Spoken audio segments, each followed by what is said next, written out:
make sure that we get speed and quality. What we want is productivity. Remember, we're looking for productivity and quality. So these guys are measured on the length of time it takes them to spread this out. So they have an efficiency measure that we look at. Okay, these are the guys that are spreading the fabric out. And we talked about the controls to ensure they're getting the right fabric and so forth.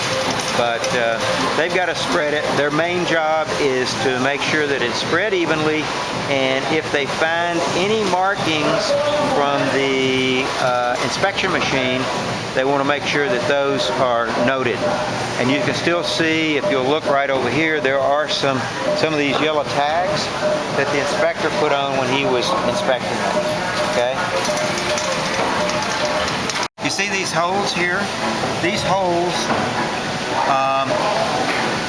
are used to shoot air through that, so that when the automatic cutter takes the fabric and pulls it, it doesn't, none of the fabric slides. If you see underneath here, there is a machine that will, it's like a big fan that will shove air through those holes, and it makes the fabric lighter. This fabric weighs quite a bit once it gets spread, so it's easier for the machine to pull it up.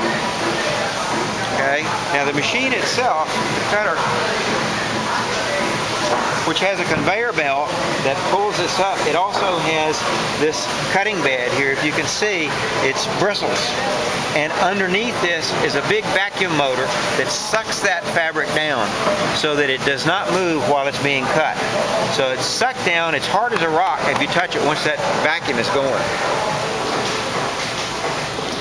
Okay, once the material has been spread, what happens is it gets pulled on this cutting bed here, and it is cut automatically using the cut files and the markers that Pablo made.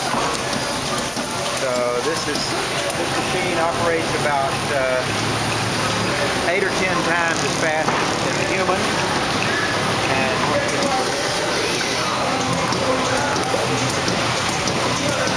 and it has less errors, obviously, than a human will have. It cuts exactly the way that the cut files tell it to cut.